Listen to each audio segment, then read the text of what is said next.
Hello, it's Cathal Daly. I'm sure you're very familiar with the honey-tongue voice. A lot of the altar boys certainly are. But I suppose Protestant churches are like brothels, full of eunuchs. Nice buildings, but the people inside aren't qualified to do the business. You might be wondering what a senior member of the Catholic Church is doing, giving this statement over the air. But if that fucker, Bishop Pat Buckley, can say wedding mass in a nightclub in Bangor, then I can come and reach out to some young people. Don't worry, I don't mean reaching out in that sense, of course.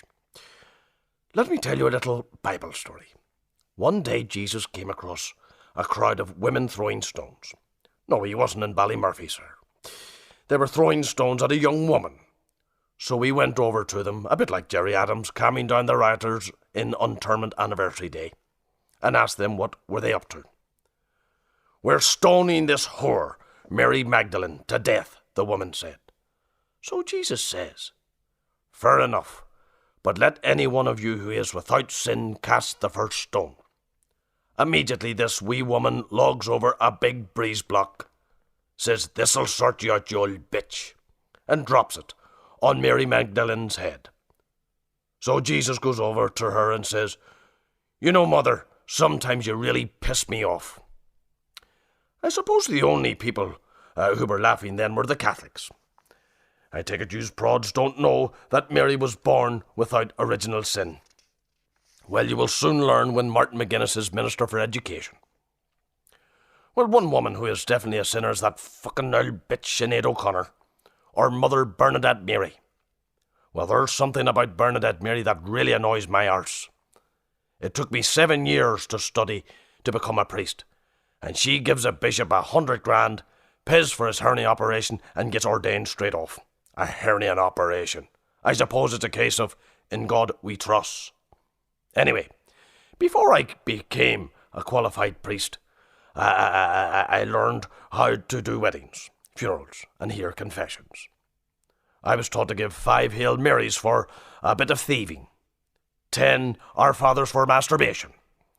One day I heard this boy confess an awful sin, so I asked the parish priest for advice. I said, "Father, what do you give a young boy who sins with his mouth?"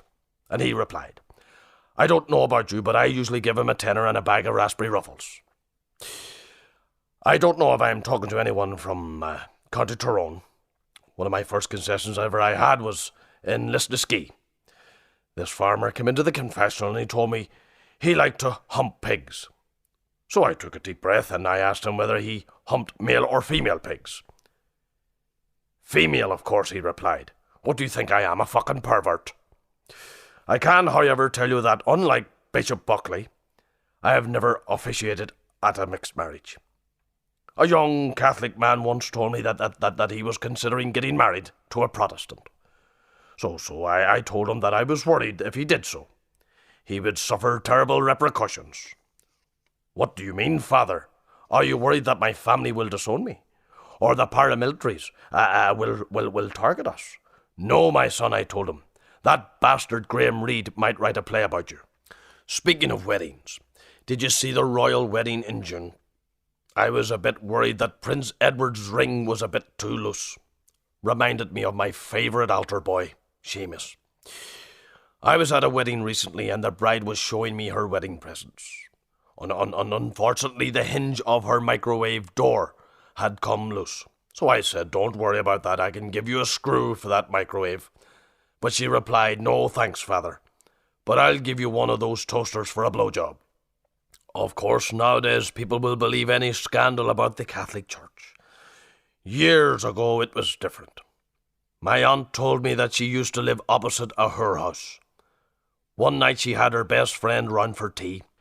As they were drinking their cup of Lipton's finest, my aunt looked out the window and saw a Presbyterian minister going into the house. Her friend says, "Look at that old Presbyterian, a filthy old whore chaser."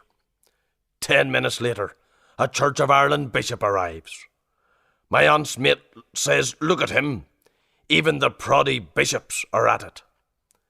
10 minutes later, the parish priest arrives at the door of the brothel. "Holy Mary, Mother of God," says my aunt, "there must be someone sick in there." But before I go, I want to warn all young people out there about the evils of contraception.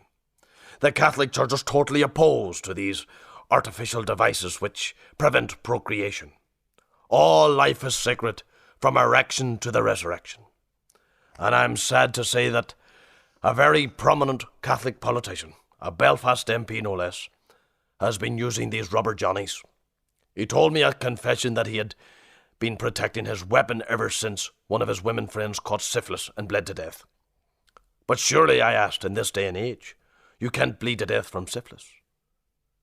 And he replied, you can if you give it to me. And finally, I would like to apologise on behalf of the Catholic Church to all the pain that we have caused to gay men. The next time, we'll use KY. Good night, God bless.